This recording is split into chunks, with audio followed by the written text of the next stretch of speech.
we definitely have a game plan. I think as they will. Obviously we can't say too much, but they're a totally different team to the one that we faced early on at the Coliseum. I think for us, our two losses have been away games, so it's another challenge for us to be able to travel away and put in a good performance and get a win. I thought that game on the weekend against Utah was probably one of the best games in MLR, this year that I've seen. So they're an exciting team. They play expansive rugby. They're putting on a lot more points now than they were earlier in the season. And defensively, they get up and try and muscle quite fast. So it's going to be a really hard game. We know that. And obviously, they need this win. Obviously, getting closer to the finals now. So we know how desperate they're going to be. We've just got to match that and play the best rugby we can. Welcome back to MLR Mic Check. I'm Dani Wexelman here with LA's Matt Giteau. Matt, welcome to the show. How are you? I'm very good. I'm happy to be here. Matt, I didn't even really know where to start with this conversation with you because you have had such an illustrious career. But I think I want to start back in the memory bank. And everyone remembers something about the first time they picked up a ball or the first time they played a game or a parent helped them learn something new about a sport. So for you, what was that memory when it comes to rugby? First memory of rugby union would have been I was forced to play rugby union. So I didn't really like it. The school I went to, because I was getting in some trouble, the school I went to only played rugby union. I played another sport in Australia that's really popular, rugby league. It's not as well known over here, but that was the sport that I loved. And if you played rugby league outside of the school forced you to play rugby union. So my first memories of rugby union weren't great, but very grateful, obviously, that I got forced to play this game that's now given me so many opportunities. Yeah. And what's interesting as well, Matt, I think, is that you were on the verge of retirement and feeling like maybe it was time to hang it up. But ultimately, with the pandemic and with this opportunity from LA, that is not the case anymore. You come to LA on a 1-year contract. What was the deciding factor? What made you change your mind that you felt like this opportunity couldn't be passed up? I think COVID played a big role in that. Like for me, I was in Japan without my family. So it's really hard. Like, my family, obviously the kids were going to school. That was the priority in Australia.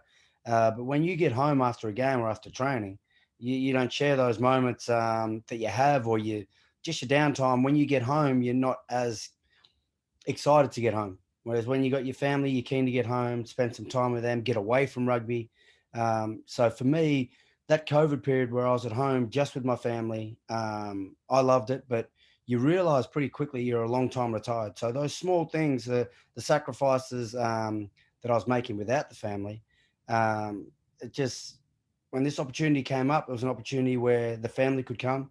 I could still play rugby. I could still compete and get to experience a new culture, a new country that obviously you know a lot about it, but you don't know too much about it until you've lived in the country. So I've been, for me, COVID, I know it had some challenges for people, but for me, it gave me a lot of perspective. And I'm grateful it has, because I've regained that love for rugby and enjoying that balance of family life and also still being a professional rugby player. But you also mentioned your family, and I love to give the families a shout out because without them, often our dreams can't come true. And you mentioned having your family with you. So what kind of contributions and what kind of impact has your family had on you, not only as a person, but throughout your rugby career? I think it's given me a lot of perspective in rugby. Beforehand, I used to live and breathe rugby. If it was a bad game, it'd affect my mood the whole week. Whereas now, I kind of, whenever I had my first child, I understood that there's something greater than myself and rugby. I think, without trying to sound too cliche, that's genuinely how I felt. So it kind of gave me perspective, and I feel off the back of that, I've played better rugby since I've had kids and my family, because I've got that balance right. Obviously, it still is a priority for me. Well, not a priority. My number one priority is my family, but it still holds a strong position in my life because we're paid to do a certain role and to perform a certain job. I hold myself accountable to certain standards. So I still train hard, work hard, contribute as much as I can for the team. But when I get away from training, after I've done my review and recovered, I just focus on my family. And I think that makes it's just made a big difference for me, just keeping me quite balanced and more relaxed, I think. You have just created such an incredible career for yourself. And I love that you attribute that to your family, but you were called one of the most influential backs of the 21st century. When you hear a statement like that, like what goes through your mind? Through my mind, I think my mum wrote it. If you're reading something like that, I think if you're going to read the good media, you got to read the bad. So for me, from an early age, my dad just told me not to worry about those type of things. My father was a professional rugby league player, so he kind of, while at that stage it was still amateur, they were paid, but they had to work as well. There was still the articles, and there was still your general, population of people that had their opinions and would talk about you in a certain way based off how you played or how you acted. So from an early age, I haven't worried too much about the positive or negative media. I think for me, the opinions that I hold closest to me, obviously my family, how I act, obviously away from rugby. I care a lot about what they think. But then when rugby's included, it's just my teammates. I want to be someone that the team want to play with, and the coaches, someone that they love coaching and feel that I'm coachable. So they're probably the two things that I care most about. You mentioned your dad. Do you have a memory of playing rugby, either under your dad or having some fun in the backyard, just a moment that you guys shared that you think about fondly?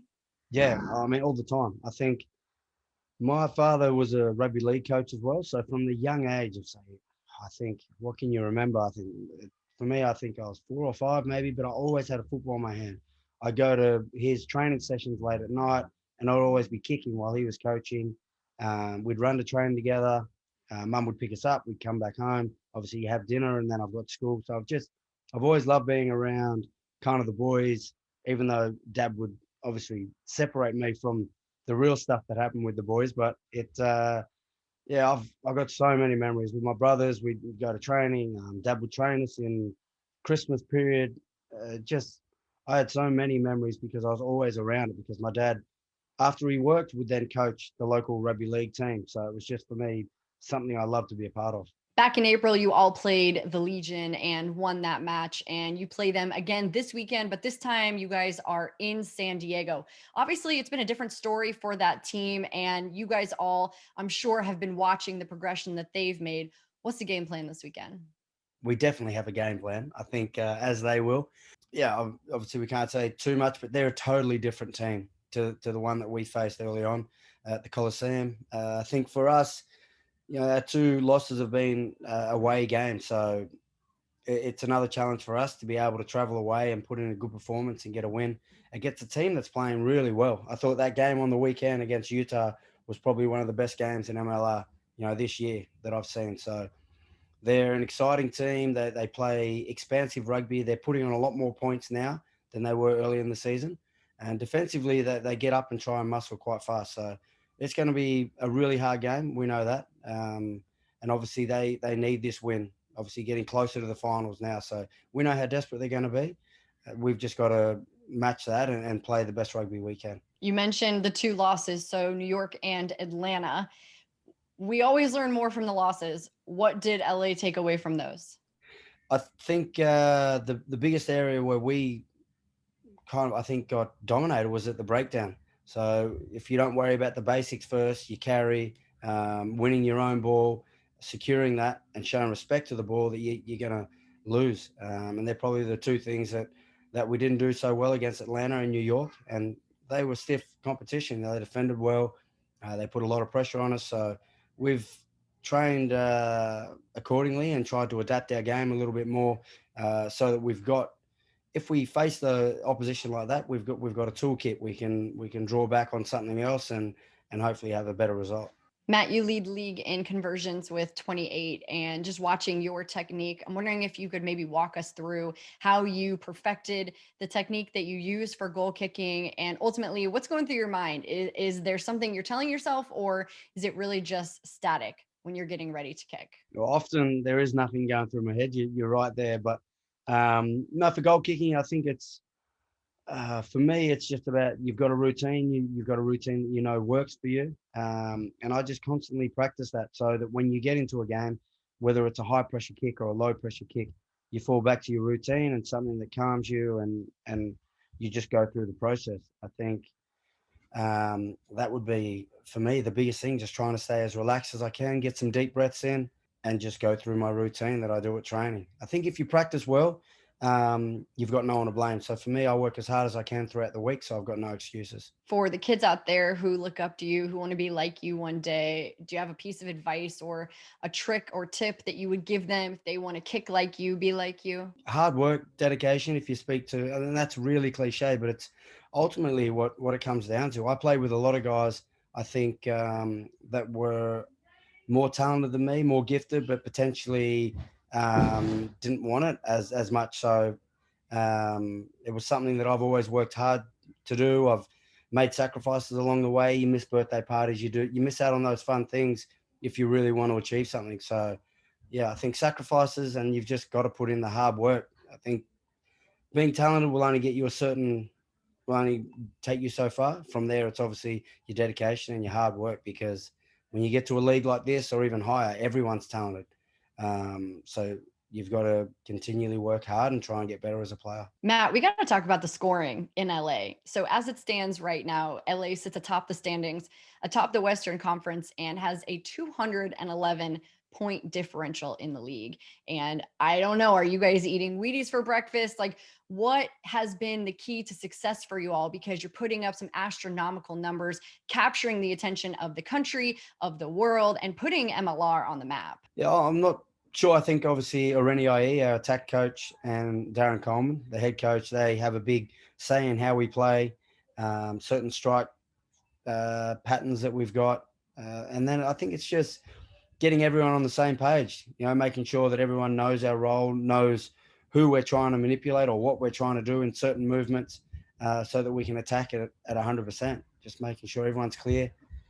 I think it's as basic as that. And we've also got some really talented players within the squad that can create things out of nothing. What would an MLR championship mean to you? Everything. I think that's why I'm here. I think that's why everyone's playing in the MLR. If you talk to every player, they want to win it. So we're no different. I'm no different. Yeah, I'm really competitive and I love to win, as a lot of people do. So yeah, that would be the ultimate. Obviously, that's why we're here. And would you come back for another season? I'm not sure. I'm not sure there's an offer for that. So I turned 39 in September. At the moment, my body feels good. I'm loving LA. I love what the group's created with the Giltinis, being a new team, the culture we've created, just seeing the gym grow, just seeing the whole project grow. So it's something I've really enjoyed.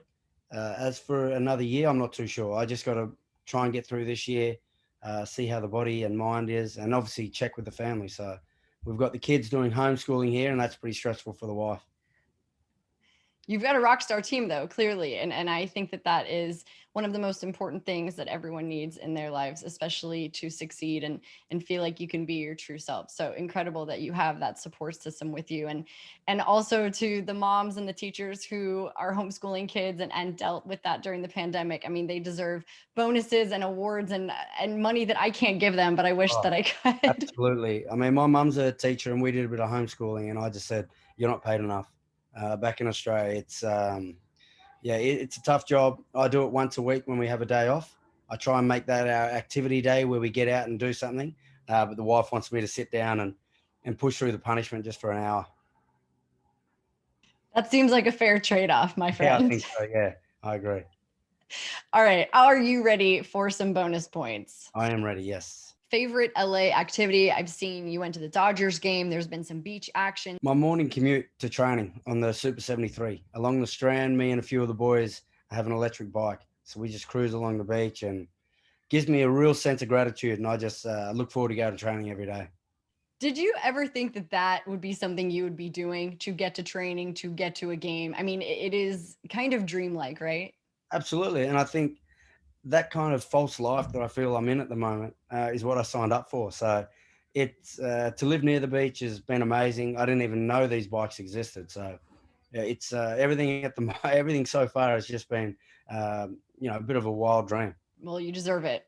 Thank So you. at the end of May, you all had a weekend and you dressed up. I need to know who was the best dressed from that weekend and how that came about. Adam Ashley Cooper, by far. So what you had to do, you drew a name out of the hat. You couldn't tell the person you've drawn their name, and then you had to go buy their outfit, and you only had $30, I think, or 25 maybe dollars to buy it. So you go to one of those charity stores and you buy the outfit. So I thought Ashley Cooper was great. That is incredible. I might have to steal that for myself and my friends here. I love that. Okay, next up, somebody that you admire in the rugby community and why? Oh, that one's really tough because I've had so much help throughout my career. I'm in trouble if I answer this any which way. If I said my wife, mum gets upset. If I say my parents, wife gets upset. You say your coaches, you can't mention everyone. I think just the whole community, anyone that is involved in this for the right reasons. You know, people that get out there and coach kids and help them, and just for the love of rugby. They don't do it for money. They do it because they actually genuinely care about the sport and want kids to compete in it. So to those people. That's a great answer. I'll take that answer. No question about that. All right. Throughout your travels, what's one of the weirdest foods that you've tasted? Horse in Japan. Yeah, I didn't know. So we're having at a yakiniku place, which is like a Korean barbecue. You're given these slices of meat and you just turn them over in like a little kind of grill in front of you. You cook, and then they bring out. It's almost like raw meat, like sashimi type meat, but they say it's okay, you don't have to cook it. And there's an egg mixed in with it. After I ate it, it was really nice. I said, "What was that?" And they said, "Oh, horse." Oh, right. But it was nice. So that would be number one. All right. You hold 2 Guinness World Records. If you could break any Guinness World Record that has nothing to do with sports, what would it be? I witnessed a mate of mine, he crushed the most apples in his forearm, Drew Mitchell, who was actually going to play for New York. He was signed to go over there, but then COVID hit, so he didn't. So you guys missed out on him. But that's the one. I think in a minute he did 13 or 14 apples. Yeah, his technique was flawless.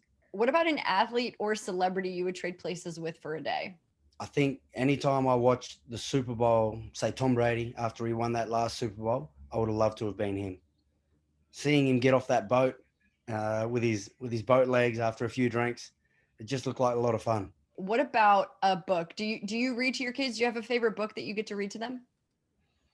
They're at the age, they're 7 and 9 year olds, where we get them to read to us. So I've been putting up with a lot of bad stories. I think my favorite at the moment would be Bedtime for Winter. It's called Bedtime for Winter. That's my daughter's name. My wife created that. She's 10 months old. Every time you pull that out, she gets really excited. So that's probably my favorite at the moment to read. I know it's a bit corny, but like I'm not a big reader myself, so it's nice just to do that. That's awesome. I love that. And last one, because there is so much on the internet about you, my friend, even though you're trying to keep a low profile on your social media, what's one thing about you I can't find on the internet that I have to know? If you don't know about it, you shouldn't know, I think. So I might just leave whatever's out there. We'll just pick one of those. That is a pristine answer. I will absolutely take that answer. And I cannot thank you enough, honestly, for your time, and want to wish you the best of luck this weekend and throughout the rest of the season, man. Go get them. No worries. Thank you.